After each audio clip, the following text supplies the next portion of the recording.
Today we're going through a follow-up question, and it's how do you make money from options contracts? Well, I'm going to show you options premium, and today I'm going through what's called a cash secure put. Cash secured puts, they're a strategy that is used when you feel that the stock has really appreciated. It's probably quite a bit higher than what its actual fair value or what we maybe call intrinsic value.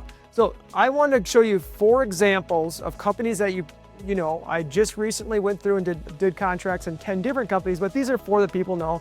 You have Alibaba, that's trading at 165, Nvidia, Apple, Google, they're trading at 180, 250, and 250. All very good companies, and that's an important thing when it comes to being a disciplined options strategy, is that you like the company. Because if, say, the contract goes and you get that option put back onto you, then now you own it. But the key is now you're owning it at a company that you like, at a price that you want. So these are the current prices. And now the way I want to demonstrate is just going through a real illustration. Don't get too hung up on the exact numbers. This is pretty close to where it is. But I'm going to start off with Nvidia. Nvidia has been a wild stock. It's been a tremendous gainer. People have owned it at a very, very low dollar amount, but it's currently trading at 180. And say you could have bought the stock at $25, $50, you've had a pretty big gain. Now what you do when you look deeper into, I like this company a lot, but what should it really fairly be priced at? Well, intrinsic value or target price might be 135. Say, you know what, let's maybe take some of this Nvidia off the table. I can still, while waiting for it to go down to 135, get some options premium.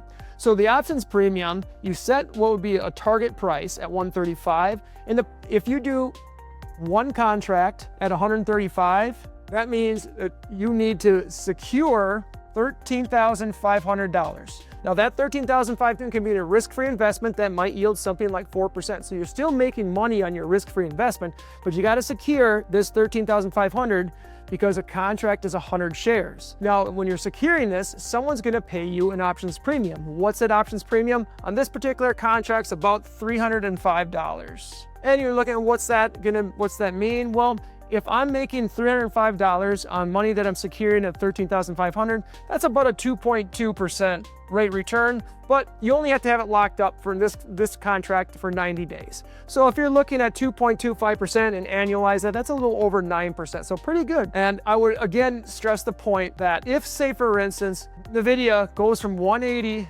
down to 135, then you now have to buy those 100 shares. That's why you have to hold this $13,500. But the key to the whole strategy is I like Nvidia as a company. I would love to buy it at 135. I've enjoyed it going from, say, buying it at $50 all the way up to 180. It's just now let's take some of that gain off the table. But still, if I'm getting, say, 1% from my quarterly now, if I'm quarterly getting 1% from my risk-free investment and I'm getting 2.2%, I'm getting 3.1% in the next quarter. So that's a pretty good over 12% annualized rate of return for taking a lot of the risk because if Nvidia, if you own it and goes from 180 down to 135, now you've taken that entire loss. So you're getting over 12% in this example. And you can do the same thing, Alibaba, Apple, Google, and many other companies that are really good companies. Just we've been in a really strong growth phase, so not that bad of a time to take some of the risk off and get some extra income from the option strategy.